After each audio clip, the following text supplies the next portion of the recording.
Bismillahirrahmanirrahim. Assalamualaikum warahmatullahi wabarakatuh. Saya Hidayah, Prodi Pendidikan Ekonomi kelas 3B. Baik, saya akan menjelaskan mengenai materi pasar persaingan sempurna. Pasar persaingan sempurna adalah model yang paling klasik dan paling yang sering digunakan dalam ilmu ekonomi. Model ini telah digunakan dalam teori dan secara luas digunakan untuk meramal keadaan ekonomi. Adapun ciri-ciri pasar persaingan sempurna, yang pertama, banyak pembeli atau perusahaan dalam pasar. Karena jumlah perusahaan sangat banyak dan relatif kecil jika dibandingkan dengan produksi dalam industri tersebut. Dan yang kedua, penjual dan pembeli tidak mampu menentukan harga karena banyaknya perusahaan atau penjual dan pembeli di dalam pasar, maka keduanya tidak dapat menentukan harga atau merubah harga. Yang ketiga, perusahaan dapat dengan mudah masuk keluar dari pasar apabila ada produsen yang ingin melakukan kegiatan di suatu industri dalam struktur pasar persaingan sempurna. Yang keempat, setiap produsen atau perusahaan harus memiliki berbagai barang itu dari perusahaan dan tidak mudah untuk dibeda-bedakan. Yang kelima, pembeli mengetahui tentang keadaan di pasar dan juga mengetahui tentang tingkat harga yang berlaku yang terjadi di pasar. Sehingga dalam kenyataannya bentuk pasar ini sangat sedikit dan tidak mudah untuk menemukan dan membentuk yang sesuai dengan ciri-cirinya. Maka dalam analisis ekonomi dibentuk asumsi suatu struktur pasar persaingan sempurna. Dan terdapat mengenai tentang biaya produksi. Biaya produksi pada pasar persaingan sempurna ada hubungannya antara biaya pada kegiatan perusahaan di pasar persaingan sempurna, tercantum pada tabel berikut ini. Dan adapun tabelnya ini yang mengenai biaya produksi. Yang kolom pertama ini menggambarkan berbagai jumlah produksi yang dapat dicapai.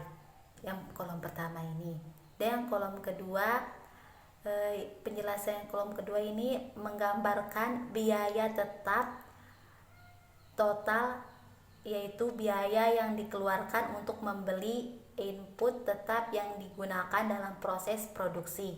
Sedangkan kolom yang ketiga di sini yaitu biaya tetap atau biaya perubahan total, yaitu semua biaya yang dibelanjakan untuk membeli input berubah atau tenaga kerjanya, yang di kolom ketiga ini. Dan kolom keempat, penjelasannya itu dengan menjumlahkan biaya tetap total dan biaya perubahan total dari perolehan biaya total. Dan kolom yang kelima di sini, kolom kelima menjelaskan biaya marginal, yaitu tambahan biaya yang perlu dikeluarkan untuk mengembangkan suatu unit produksi. Dan gambar yang ke 6 di kolom yang ke-6, maksud saya kolom ke-6 di sini menjelaskan biaya tetap rata-rata. Biasanya biaya tetap dibagi dengan jumlah produksi. Dan kolom ke-7 menjelaskan biaya perubahan rata-rata yaitu biaya perubahan total dibagi dengan jumlah produksi. Dan kolom yang terakhir, kolom ke-8, penjelasannya mengenai biaya ini menunjukkan biaya per unit. Biaya per unit untuk menghasilkan barang. Itulah penjelasan dari tabel biaya produksi. Dan terdapat pula ada tentang permintaan dan penawaran pada pasar persaingan sempurna. Tingkat harga dalam pasar persaingan sempurna ditentukan oleh penawaran dan permintaan. Karena jumlah output perusahaan sangat relatif kecil dibandingkan output pasar, maka berapapun yang dijual oleh perusahaan, harganya relatif tidak berubah. Dan di sini terdapat gambar kurva mengenai permintaan dan penawaran. Gambar yang nomor A, penjelasannya di sini yaitu industri, menunjukkan tingkat harga dan pasar, persaingan sempurna tidak ditentukan oleh permintaan dan penawaran. Sedangkan pada gambar kurva yang B, perusahaan, menunjukkan jumlah output perusahaan relatif sangat kecil dibandingkan output pasar. Maka berapapun yang dijual perusahaan, harganya tetap relatif tidak berubah. Sehingga perlu diketahui gambar dalam kurva tersebut tentang permintaan dan penawaran. Dan terdapat pula pemaksimuman keuntungan pada equilibrium. Keuntungan pemaksimum suatu perusahaan dalam kondisi equilibrium ketika ia mencapai keuntungan maksimum.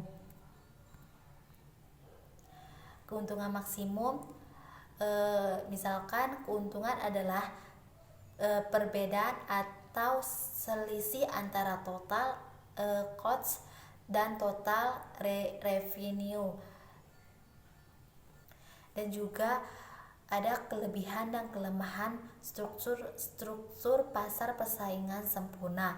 Asumsi yang sempurna di dalam struktur pasar persaingan sempurna akan selalu terwujud esensinya.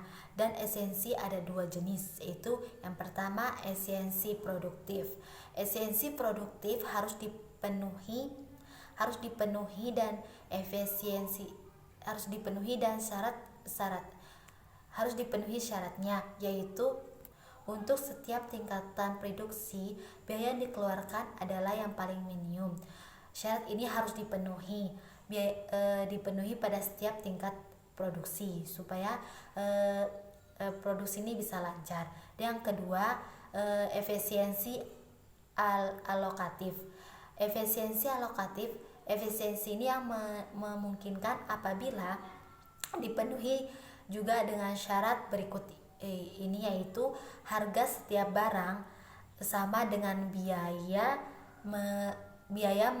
marginal untuk memproduksi barang tersebut sehingga lancarnya produksi tersebut.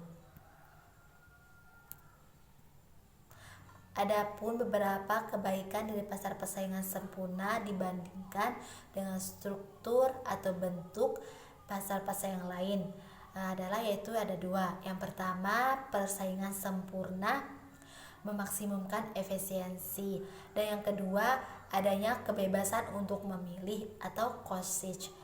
Sekian dari saya, apabila ada salah kata mohon dimaafkan.